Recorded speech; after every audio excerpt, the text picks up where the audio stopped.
Hi,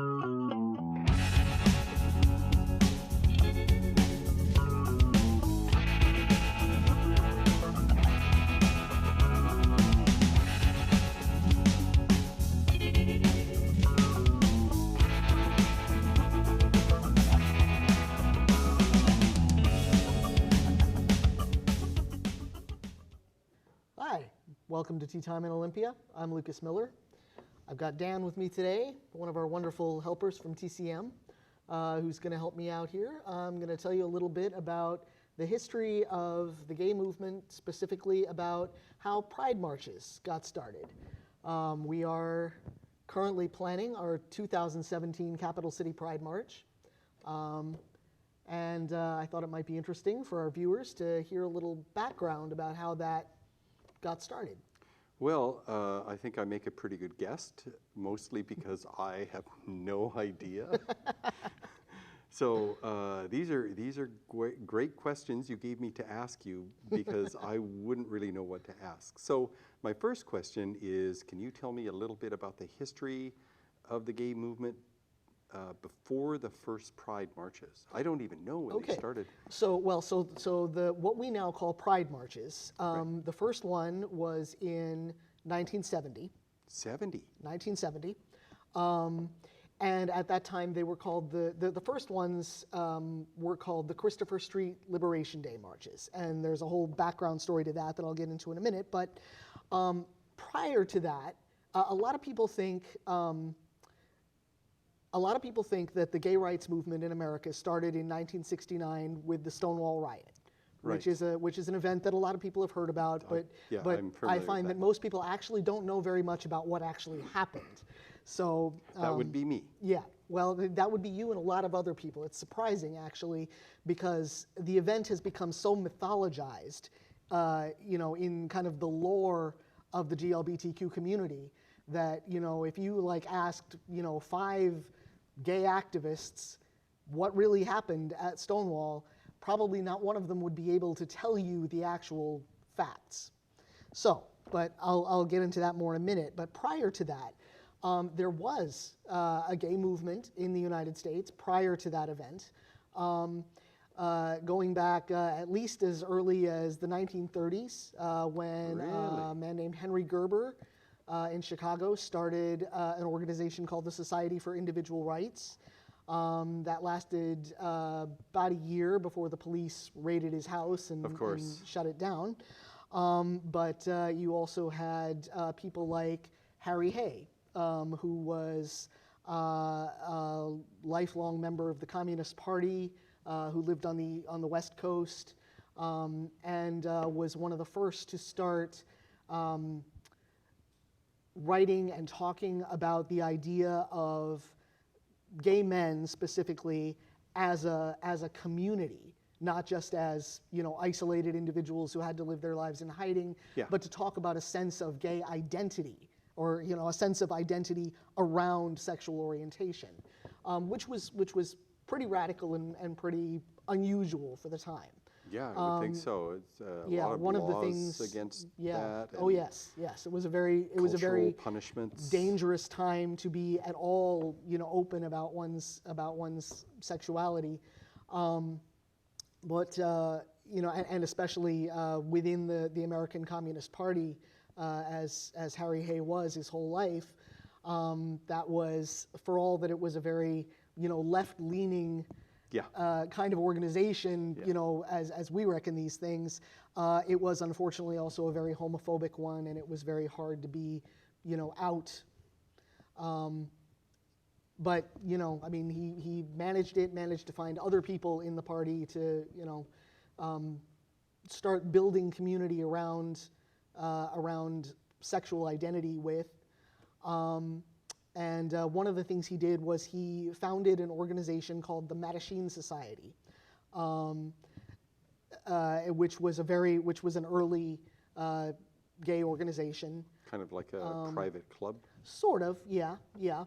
However, eventually chapters sprang up in various cities. And one of the more prominent ones was the Mattachine Society of New York.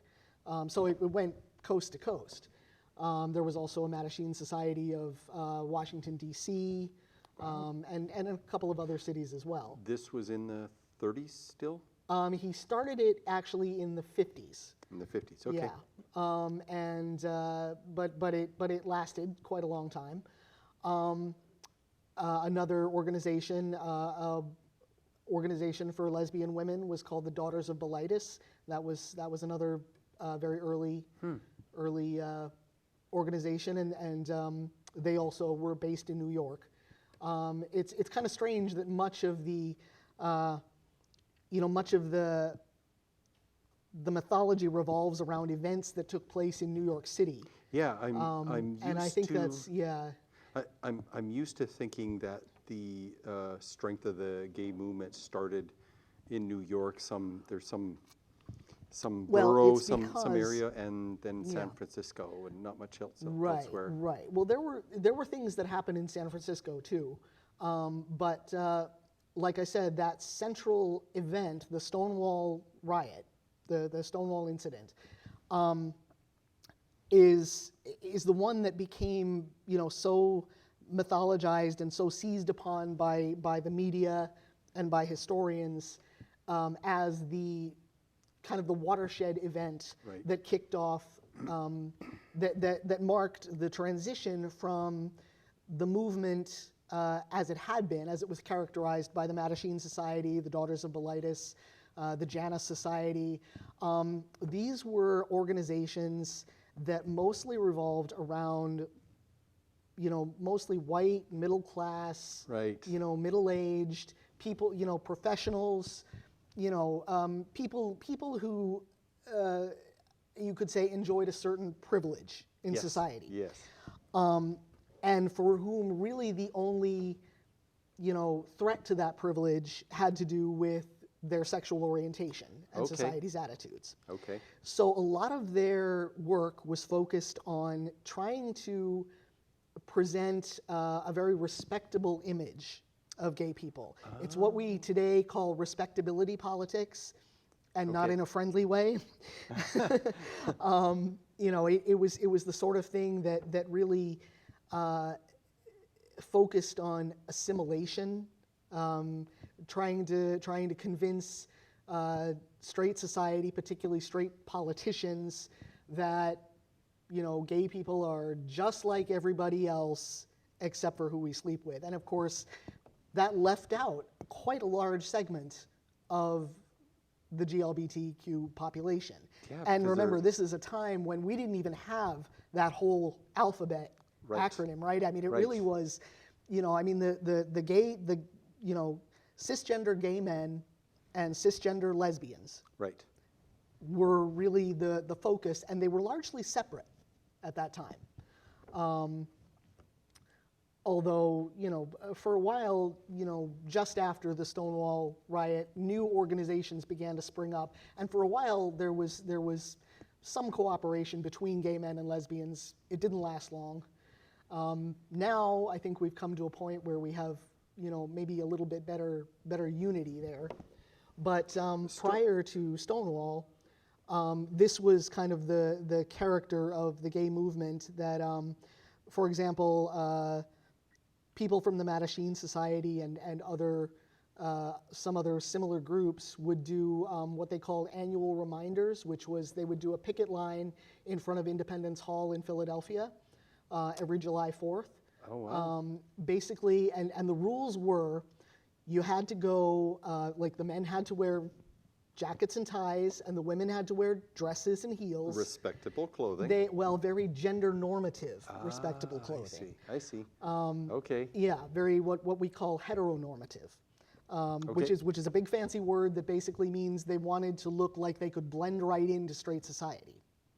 At the same time, of course, they were carrying signs that said, don't discriminate against homosexuals in government work. Don't oppress us just because we sleep with someone. Right. One of the main organizers of that event was Frank Kameny, who was, he worked for the Army Map Service, which was a government job, and he was fired from that job when somebody found out he was gay. And he was actually the first to challenge an unfair dismissal. He basically sued to get his job back. He never did, but he did. He sued, but it didn't. Unsuccessfully, but he got a lot of publicity around it, and he became kind of one of the, I guess you could say, the grandfathers of the gay movement. But he was definitely, at that time, it was mostly, they called themselves the homophile movement, as opposed to the gay movement. Right. And they used that word, homophilia, rather than homosexuality, because they wanted to place an emphasis on love rather than sex. Right. And this kind of fell in line with that whole, respectability. We're just like you. We can blend right in and embrace the values of straight society. But he was quite instrumental in a lot of those early organizations. Brave. Yeah. I mean, for the time, of course, to come out was, I mean, this was a time when, police harassment and Was it? Now, I think I have it wrong, but Stonewall was a club, and it was raided. And the Stonewall Inn was a bar in Greenwich Village in New York City. Okay, Greenwich Village. On Christopher Street. And at the time, it was owned by an organized crime figure named Fat Tony Luria. Okay. As were, unfortunately, a lot of the bars in New York City, because certain city ordinances, it's complicated, but certain city ordinances basically made it impossible for an honest businessman to own or run a gay bar, which basically made it sort of like the sex industry, open to, very vulnerable to exploitation and shady, shady precisely, dealings yes. and manipulation. And this was one of the major peeves of the patrons of such bars, was that they were dependent on criminals basically for places that they could congregate safely. Yeah. And that was one of the main issues that came up in the wake of Stonewall. So not to get ahead of myself, but the Stonewall bar had been operating for a little while. It was a pretty well-populated bar, owing to the fact that it had a dance floor, which not many of the other bars in New York did. And one night, June 27th, 1969, in the early hours, it was raided by police. Okay. Now, police raids on bars were not at all uncommon. This was the days when police were taking there was a lot of corruption. Yeah. Police would take payoffs from the organized crime bosses of these places to basically leave them alone. Yep. This night was different because there were federal agents involved.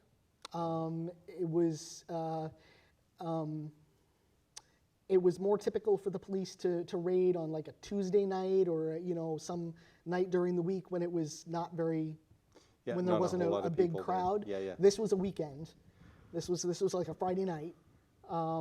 Place was packed. Yeah, place was pretty packed. It was a fairly mixed crowd, including many people of color, many drag queens, many people that today we would call transgender, but of course they didn't have that word or that concept then. Right, but it was a big wide mix. Right. Sylvia Rivera, who is today known as a pretty prominent figure in the trans community. Yeah, that name is familiar. The late Sylvia Rivera, I should say. But at the time, she was about 19 and pre-transition. So, one of the things that's interesting about this history is the fact that just because of the cultural landscape at the time and the limitations of language and terminology, transgender people are kind of invisible in this history. Even though they were there, they were not, we didn't have the term transgender. The term transsexual was known, but not to very many. And a lot of the people who later came out as trans were not identifying that way at that time. Sounds to me like women in science of the last century. Exactly, Just yes. Tons of them involved, Yes. but didn't hear their names. Precisely, yeah. Women are kind of marginalized in this history as well, because a lot of the front and center issues that gay men were focusing on, things like police harassment and entrapment and sodomy laws and Right. things like that, really were of much more concern to male identified people. Yep. Whereas lesbians were experiencing more discrimination and oppression on the basis because they were women, not so much because they were lesbians. Right. Still, in all, there were a fair few lesbian women who aligned themselves with the gay movement rather than the feminist movement, which was also rising at that time. Yeah, that's true. Yeah. But so the character of the movement prior to Stonewall, the organizations that existed at that time were very much focused on getting legal rights, anti-discrimination laws,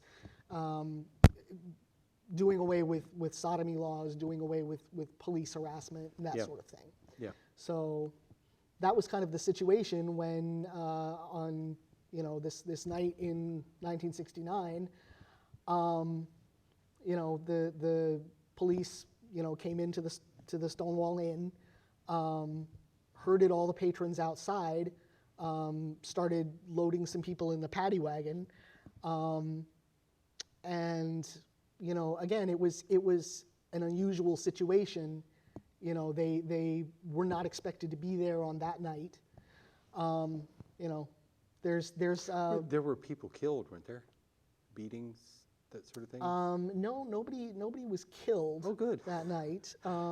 The riots lasted for the next 2 nights, and there was some violence, I see. but there were no deaths that we know of. Okay, good. Good. Yeah, yeah. I didn't know much about the But, history. I'd heard about the Stonewall riots, and I knew it had to do with gay harassment, but not much else. The best journalistic account of the incident that I've ever read is the book Stonewall by David Carter, which I highly recommend to people who really want to read a well-researched journalistic, factual account of the incident, Nice. of the events that took place that night. So Okay. I guess I've kind of addressed number 2, haven't I? Oh, you got 1, 2, and 3. Okay. But Let's so see. as to how the movement changed. Yeah. Of course, this was the late 60s. Yeah. It was in the context of the larger countercultural, pre and post Vietnam War, Yeah, there was movement a that was lot happening of- in the country in general. A big surge of, a large youth movement. Yep. A real strong national movement to kind of throw off the values and difficulties of the 1950s. Yeah. The McCarthyist era, Yeah. the anti-communist era, when Yeah. it was a time of very rigid conformity in America, and of course, I guess it's just a basic law of physics, right? That the harder you repress something, the harder it Yeah, snaps it back when you pushes finally out. let go. And of course, what we saw in the 60s was a reaction, a violent pendulum swing away from what had come before. So and the gay movement was no exception. And so after Stonewall, and like I said, those riots lasted for several days. Several new organizations sprang up in the year following. The Gay Liberation Front, the Gay Activists Alliance, the Street Transvestite Action Revolutionaries. The Red Butterfly, all kinds of, which was a communist gay group. Interesting. Yeah, the gay movement quickly became aligned with what they were then calling the New Left, which was basically that, as we know today, those political alignments. Yeah. So we had the assimilationist homophiles beforehand, and now we had this whole new breed of younger, like a lot of college-age folks, Yeah. a lot of, drag queens, street people, people of color, trans people, people who had been very marginalized and excluded from that early movement. And they didn't want to have to conform. Right, exactly. And they quickly aligned themselves with, for example, the anti-war movement, Yep. the Black Civil Rights movement, the women's movement, all of the, new progressive movements that were coming along at that time. They sort of, rode that wave. But the outlook was very different. There was this new emphasis on, we as gay, lesbian, bisexual, transgender people are in some way fundamentally different from the rest of society. Right. And we're no longer going to try to, subsume that difference, and fit in. We're now going to create a community that stands out and is visible as, as what it is. And I'm making it sound like it all happened overnight. It really didn't. No, Obviously, there was a lot of, you still had your tension between gay Yeah. men and lesbians. Yep. You had a lot of, there was still not a whole lot of acceptance of the drag community. Yep. People who were gender nonconforming, people who were maybe further towards the radical left versus people who were more politically moderate. And then you also had your tension between people who felt that the main thrust of the movement should be in engaging with politics, especially local politics, trying to change laws, Yeah. trying to change official policies, versus people who felt that a larger and deeper cultural change was a better, more meaningful road to liberation, you could say. People who wanted to start, focusing on building healthy, cohesive gay communities, to get people to start challenging their internalized homophobia, embracing, new kinds of gender expression, throwing off the old patriarchal gender roles, Right. That sort of thing, and not just, going and picketing in front of City Hall or whatever. Yeah. So there was kind of the reason that Stonewall stands out in the history is because of this sea change. It was such a pivotal point, that the old kind of timid movement gave way to something much more radical and much more much more active and The straw that broke the camel's back. Yeah, kind of, yeah. Bubble burst, Yeah. that sort of thing. Yeah. And I imagine the protests would have given hope and courage to a lot of other people that are quietly yeah. closeted Oh, yeah, and afraid yeah. to speak out and Yes. careful yes. about their affiliations and how they looked. And yeah, Yeah. that would have made a Yeah. big difference. Oh yeah. First Pride March. Where So, yeah. and when did that happen? Well, so the first Pride March, it was called the Christopher Street Liberation Day Parade, and it happened on the anniversary of the riot, June 27th, 1970. That's why now- it's in June, Yes. on the 27th. Yes. Oh, nice. Yeah. Remember how I said about the annual reminders when people would picket in front of Independence Hall? Right. So there was a larger sort of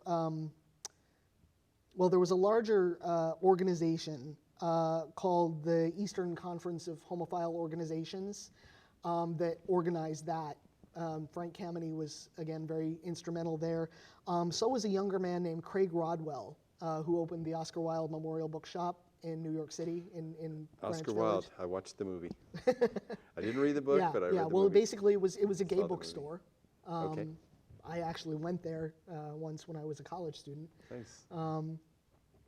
And it was also kind of a, it was a bookstore, and it was also kind of a headquarters for the GLF and the GAA and other groups of people who wanted to become politicized, become active around the issue of gay liberation. So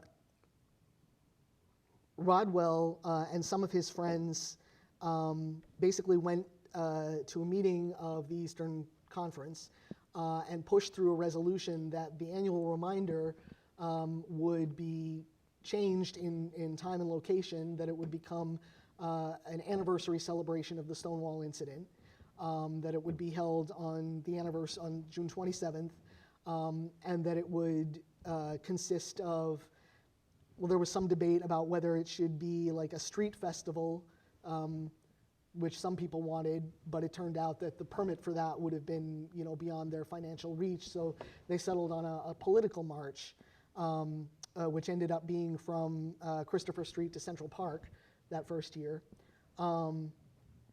It did turn out to be a real rallying point for people who had been closeted. For a lot of them, this was probably the first time that they had seen so many people like themselves together in one place, out in the open. And so, it was not only a highly politicizing force for those people, getting them active and involved, but it also showed for the first time the size and the power of a group of people that had come together to form community around this one aspect of their identity. And that for a lot of people, I think, was the really revolutionary thing, that involved in that first Christopher Street Liberation Day parade.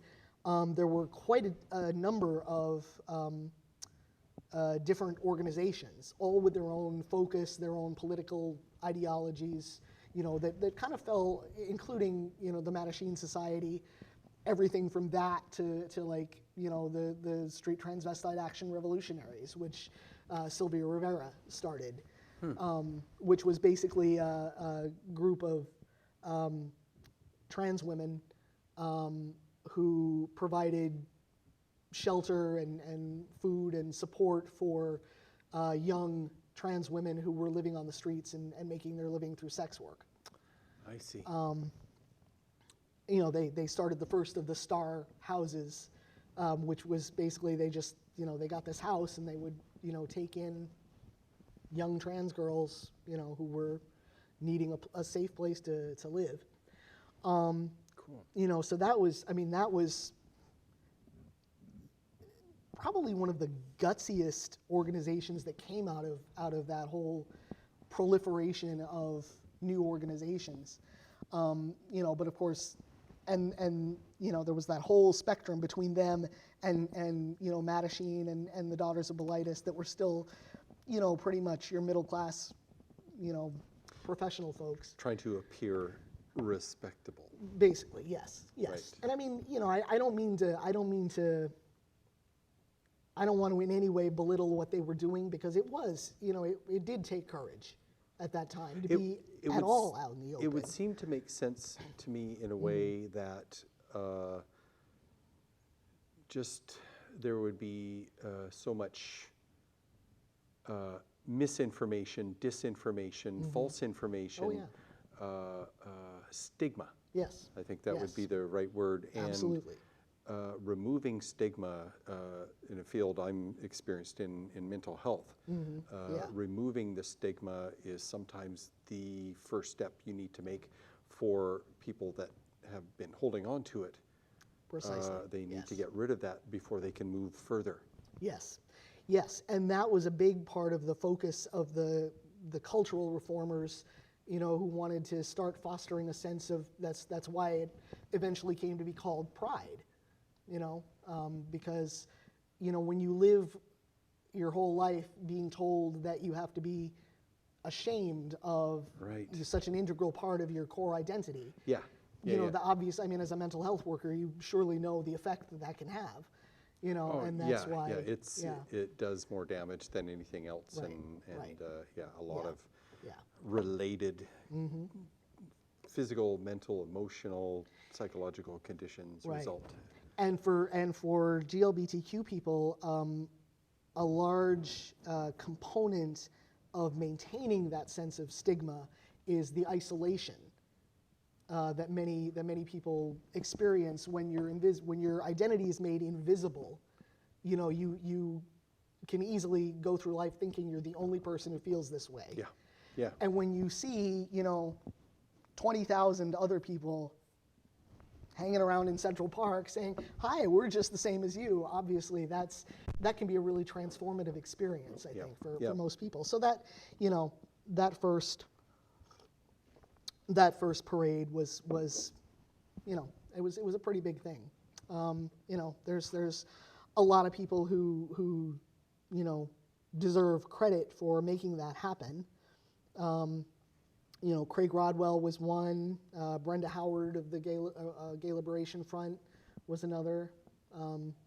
She was she came up with the idea of Gay Pride Week. That from the very beginning there was like a whole week of demonstrations and other events leading up to the parade itself. That's still done in a lot of places.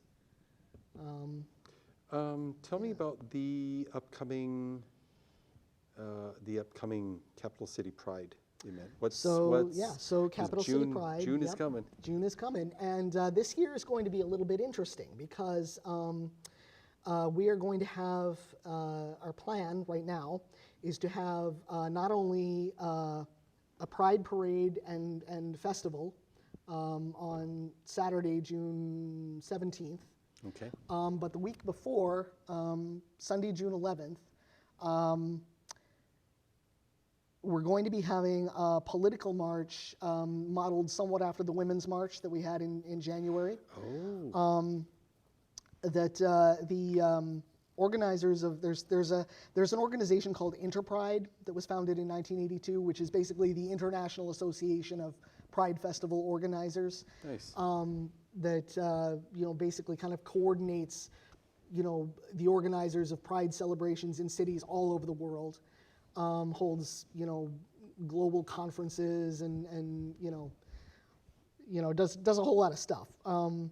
They host World Pride, which is when a local pride gets to call itself World Pride when they're doing things that affect GLBTQ equality on a global scale. The last one was actually I don't remember when the last one, but this year, 2017, it'll be in Madrid, Spain.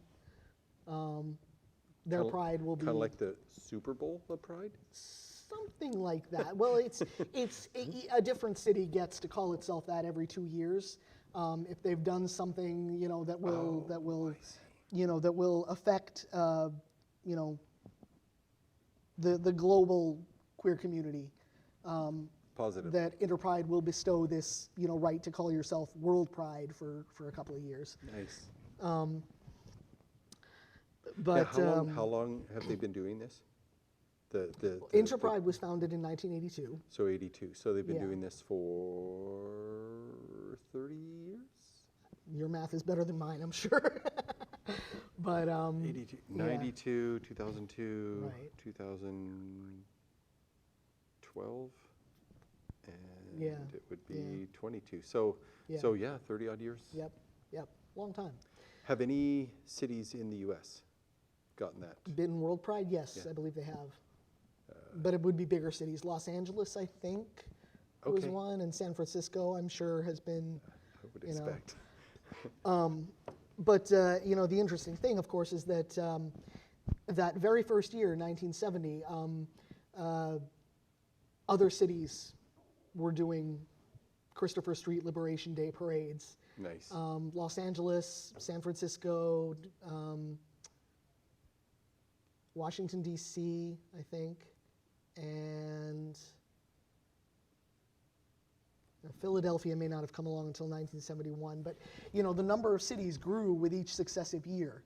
And Olympia started holding Pride in the early 90s. Okay. And sounds about it right. It was a small, it was a small political march to begin with, and over the years it's grown and grown, and the last several years we've had a 2-day festival all weekend. Yeah. This year, due to loss of personnel and loss of some funding, we're probably going to just do a 1-day parade and festival, but we're also going to have this political march on the 11th. Okay, along with, and on that same day, of course, Seattle, Portland, there'll be a march on Washington, D.C. So much like the Women's March, there'll be similar marches in cities all over the country. So Pride this year happens June 20. So our Pride will happen on the 17th. 17th. Okay. Yeah. Okay, Saturday the that's 17th, Saturday. we'll have our parade as usual. We'll have a 1-day festival in the park. We'll have some entertainment. We'll have some local artists, performing. We'll hopefully have a lot of fun stuff for the kids. Capital City Pride has always, been a family-friendly event. We love to have our allies show up. So if I wanted to get more involved, who would I, organizations you would get people? on our website, capitalcitypride.org. You can also talk to me. I'm currently the acting co-chair and secretary of the planning committee, so I can put you on the Pride mailing list if you want to get, Oh, I have tons and tons of friends that have gone to the parade for years and years. Yeah. So it's Yep. Yeah, it's a and good thing. I mean, we've had an interesting couple of years. We've had some interesting things happen at the parade, and of course, now with this new administration in office, we're gearing up for a very active 4 years. Yeah. And among other things. We've been, as Pride celebrations have, since the very beginning, we've been trying to find that balance between political activism and community celebration. Right. Some people, get bored with too many political speeches, and some people get frustrated if they don't see enough, Political action. out front activism. So, finding that, that's something that Pride marches, Pride celebrations have been struggling with, since 1970. Well, they're two very different creatures. One is about trying to change the law so that legalities aren't used against you, and the cultural part is about how we feel about others and how we feel about ourselves and how we respect ourselves and others and get the respect that we deserve or entitled to. And even on a more practical level, there's a difference between a parade and a political march. Yeah. One of the things that was brought to our attention was that a political march excludes a lot of the faith communities that would, come to be with us in the parade. Right. Because of,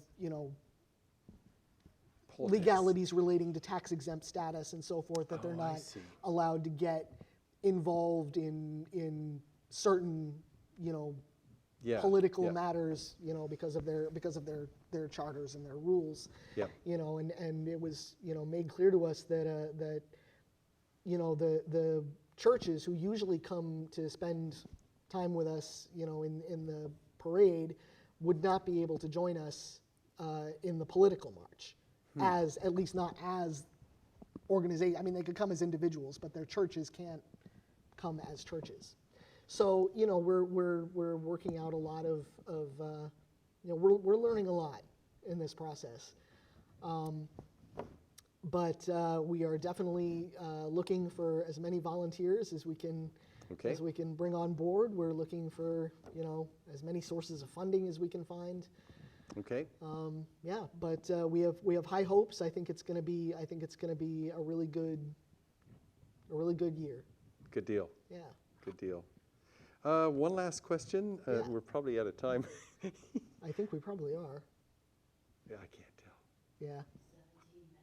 17 minutes. Oh well, go ahead. Oh. Well, in that case, yeah, I can. Well, so one of the ways that we've dealt with that tension between, you know, politics and celebration, Yeah. is with the establishment of National Coming Out Day, which is in October.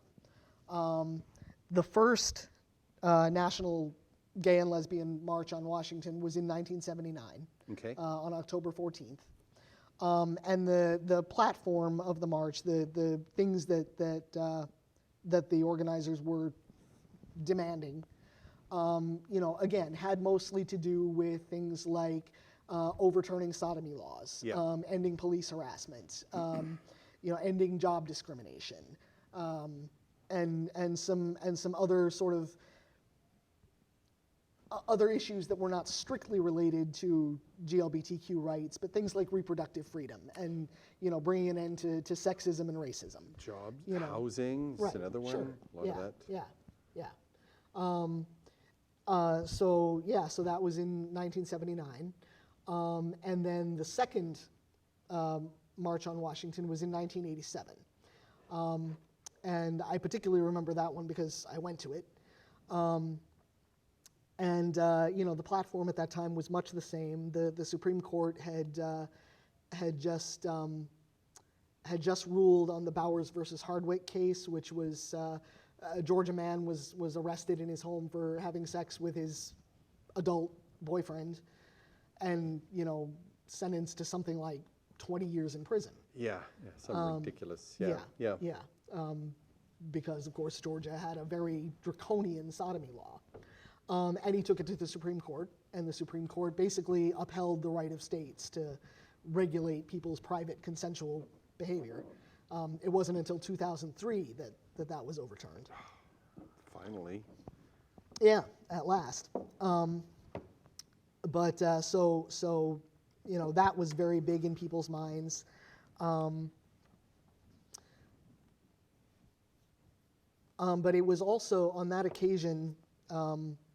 That second March was also well into the AIDS pandemic. Yes. And it was the occasion that the Names Project quilt was displayed in its entirety for the first time on the Capitol Mall in Washington, D.C. And that, I remember that. yeah, that I have to say was a pretty intense experience. I mean, it was the size of like several football fields, and yeah. So everyone that had AIDS made a quilt, or Well, someone? no, the way it worked was, Yeah.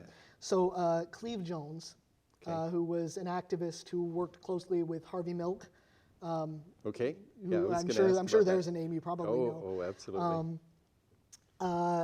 Who was also HIV positive,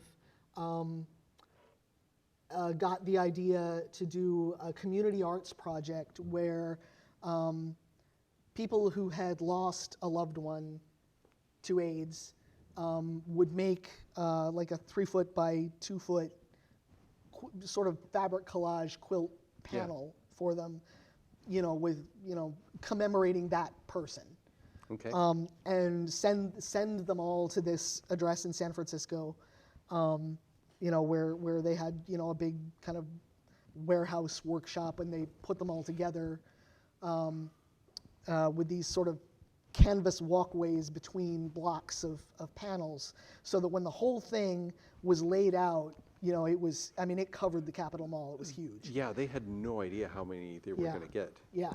I mean, they poured in from all over the country, and I mean, you know, I mean, the project got so big that it became its own nonprofit. I mean, and It it's would kind of have to be yeah, to yeah, manage that yeah, much, yeah, yeah, that many things and yeah. coordinating that many people to make it come together. Right. Yep. How many There was quilts a were there? a beautiful like photographic sort of coffee table book published about the whole project. And, I've seen it in the library. yeah, yeah. How many Another good quilts book were about there? that is Stitching a Revolution by Cleve Jones. Was his own account of how that project came to be, and that's also a very good read. How many quilts were there? Do you know? God, I offhand? don't know. The Thousands. first one? Yeah, I think somebody Yeah, counted I them once don't- or something like that. I'm sure the number is I mean, it kept growing all the time. That's the thing. I mean, panels just kept coming in and coming in. So, I mean, as soon as you thought you'd got an accurate count, you had another like Add 20, several hundred more to add on. Add 257 But yeah, more. I mean, I remember the volunteers were there very early in the morning, and there was like this fog settled over the Capitol Mall, Yeah. and they sort of rolled out the canvas strips that people could walk on, and laid out the panels, and I mean they had groups of people standing around the folded pile of panels, just joining hands and taking a moment of silence before opening them up and spreading them out, and people just the kind of the early birds just kind of started to wander, and I mean, I found the names of 2 people I had known, that I didn't know had died, and yeah, I mean, people were just like crying in the arms of total strangers. That march, Whoopi Goldberg, Jesse Jackson, several other celebrities. Yeah, it was a big thing. Yeah. I mean, they spent a couple of hours just up at the podium reading the names of the dead. Yeah, I remember that. Not only television and newspapers and stuff. There were a number of years I went to the library, and I would just pick large coffee table books with giant pretty pictures in them, and sometimes it was castles, and I found the one on the quilts, and I took that home and went through it, and it was just kind of amazing because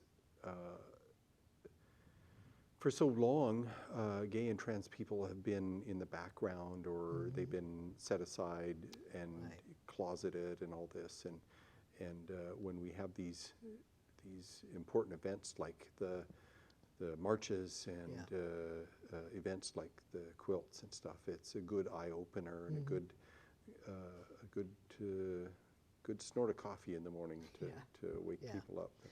Yeah. Well, I was a student at Hampshire College back then, which is a little private college on the East Coast. It's sort of like Evergreen, alternative, private, very expensive, But we got on a bus and went from Massachusetts to D.C., crashed on somebody's floor, got up early in the morning, and it was quite an interesting experience. Okay, one last question. What is Pizza Klatch? Pizza Klatch is a local organization. It's just in Thurston County. Okay. It's a nonprofit. It was started by a local therapist named Lynn Grotsky.